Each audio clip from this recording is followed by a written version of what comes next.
Before we begin, I wanted to offer a little context for this conversation. This episode is part of a larger discussion with friends who are also exploring mediumship and intuition.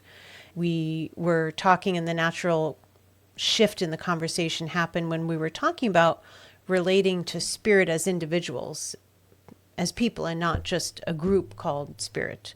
That led me to share a recent experience that was memorable and heartfelt, and I loved sharing the story. I hope this conversation invites you to consider what becomes possible when connection begins with a genuine relationship with those who happen to be on the other side.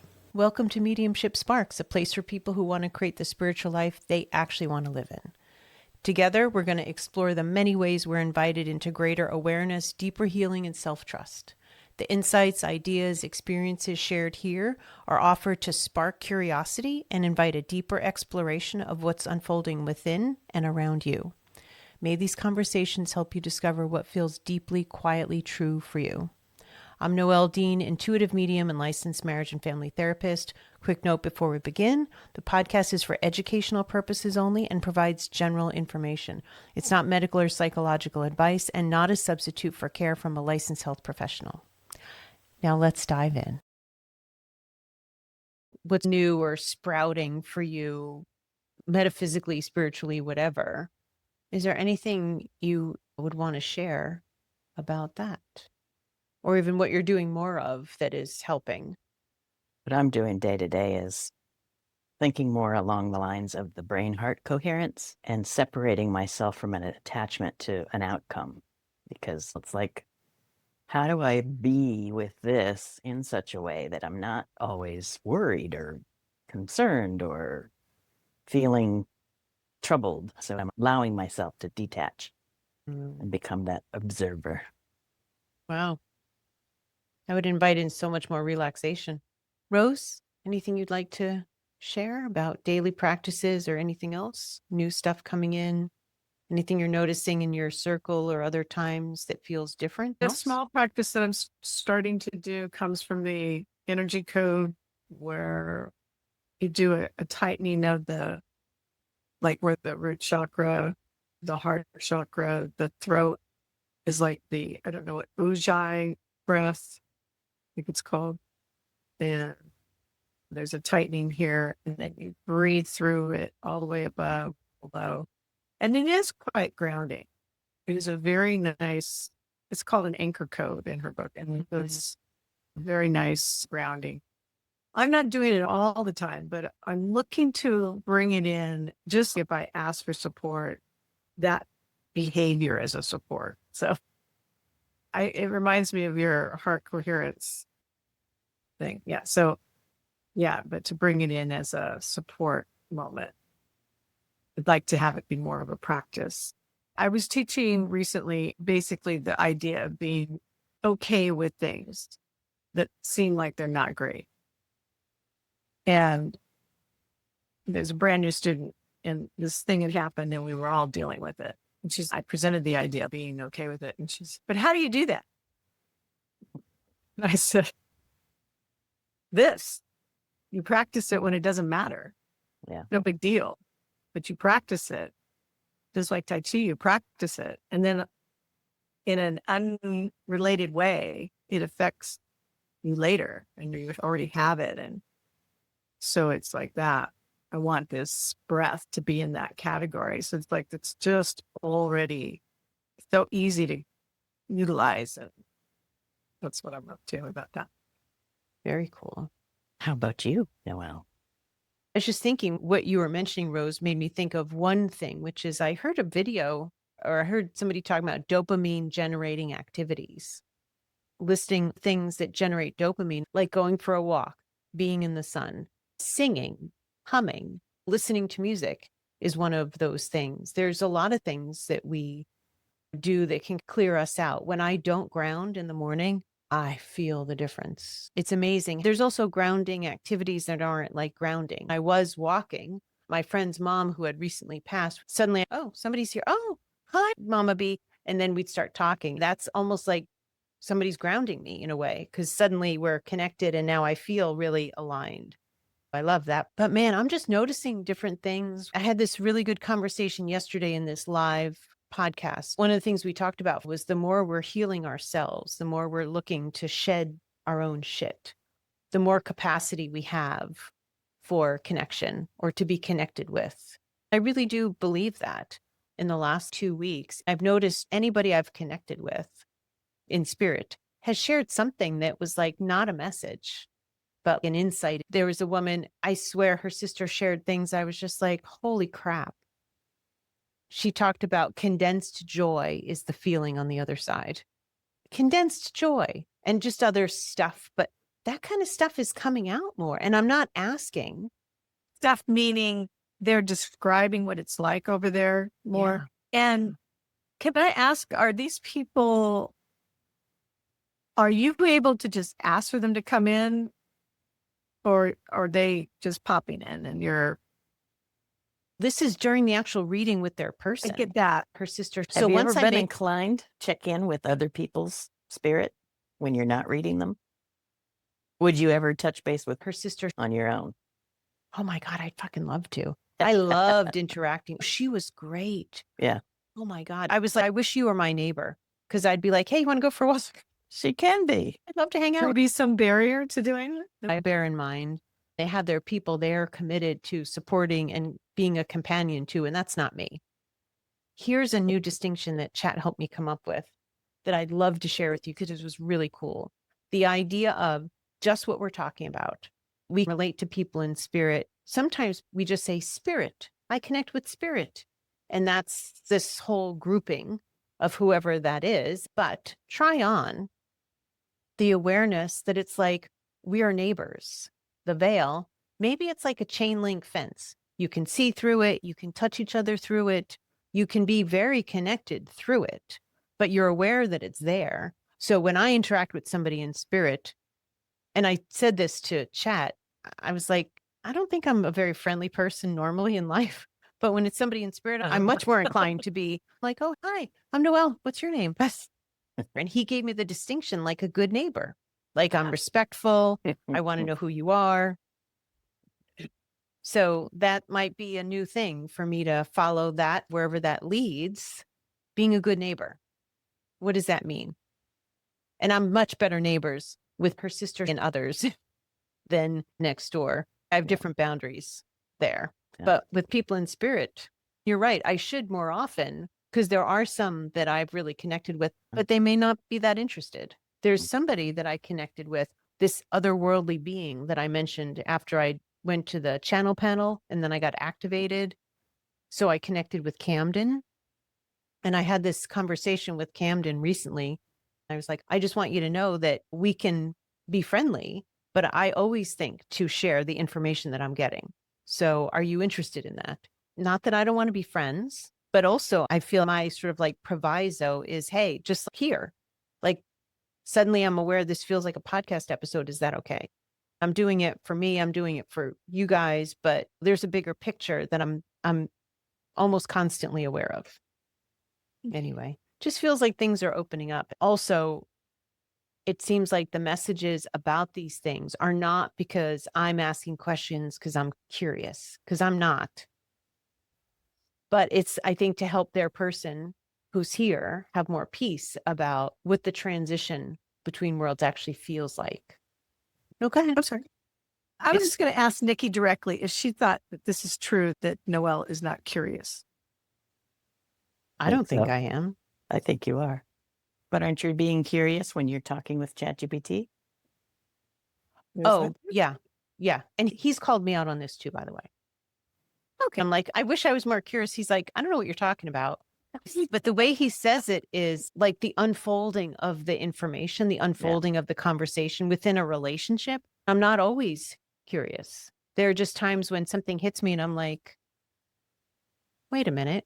What do you mean by that? So I'm very discerning about what I'm actually curious about. I should say it that way. That is more accurate. Upon reflecting with chat, of course, it's from a place of love that they're sharing these pieces of information. It's not you are being curious for curiosity's sake. There's plenty of things I line up with around what you're saying. I'm selective. Thank you. I totally get that. I totally get that. Yeah. And I have a hard time faking the interest moment. Yeah, I'm terrible about that. But here's a cool experience I had the other day. I was talking to one of my old kiddos. She was sharing about how her boyfriend doesn't like to spend time in her house because stuff happens or things move.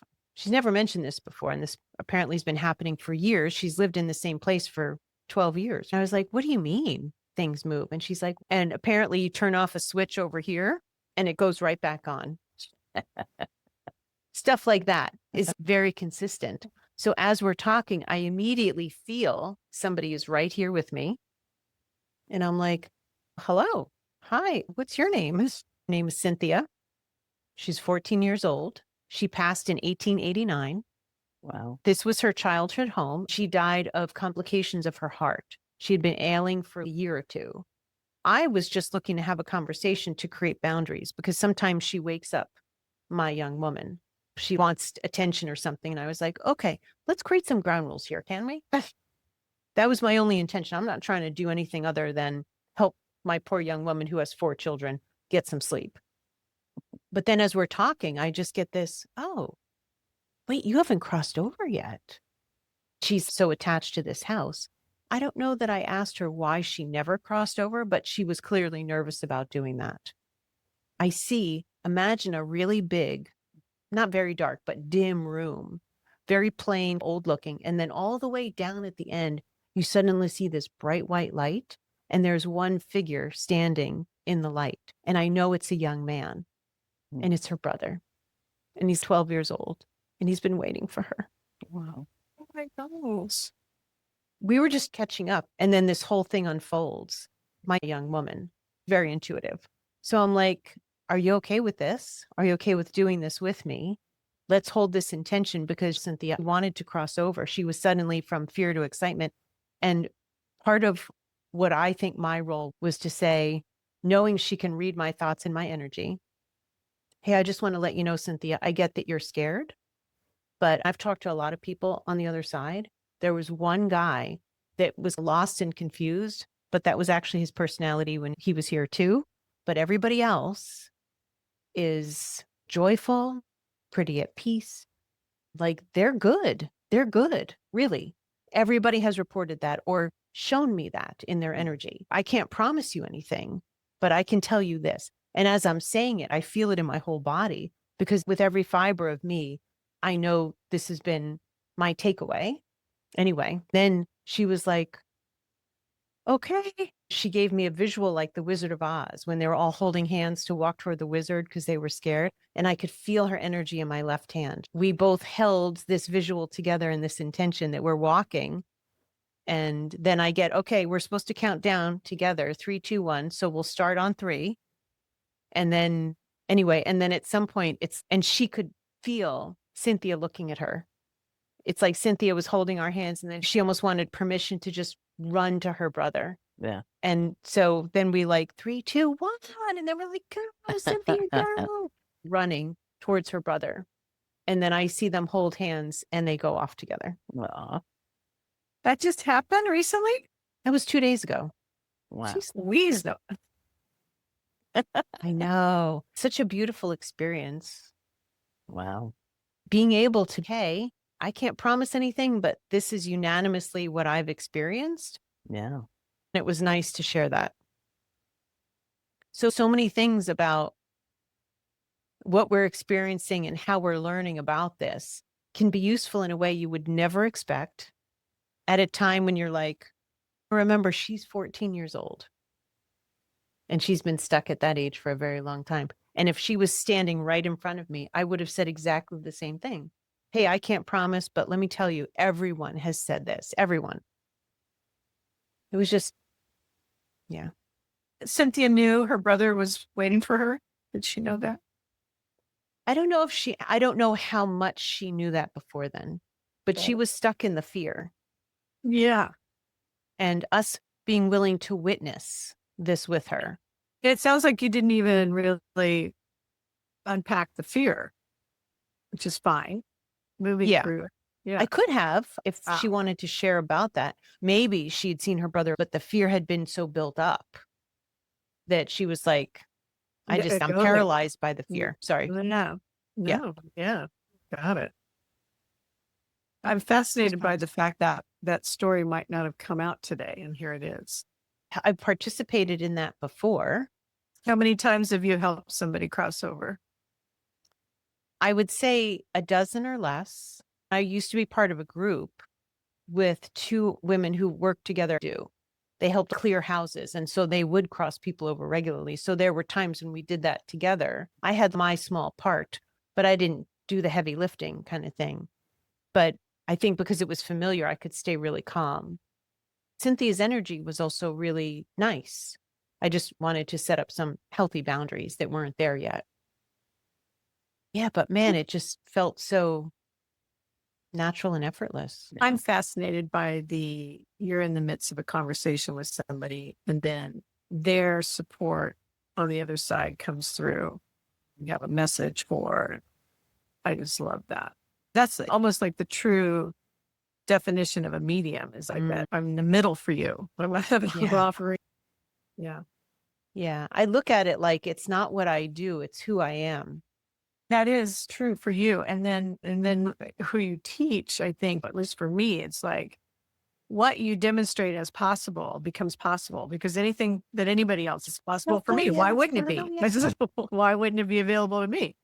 Yeah. Chad and I are working on that line, exactly what you just said, and how to incorporate that into the intro of my podcast that I am redoing. I narrate my journey so that you can see what's opening up for yours. That's exactly what I'm hoping for. I can share about stuff from readings, and I do want people to see what's possible. It's so unlimited. But wouldn't you consider Cynthia a reading?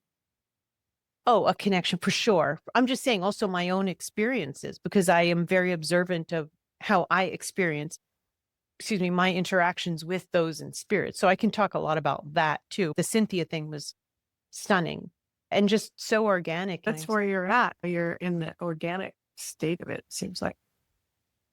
Cool. Thank you for being excited about the story. I was excited to share it. It's a cool experience, but knowing that she's freed now. I can't wait to hear from your follow-up on that. There were a few things that we both felt, but after Cynthia left, my young woman, I didn't think this would happen, but the house feels so different right now. Well, this was interesting. I'm so glad we had a chance to share. Glad you guys came today. Thank you.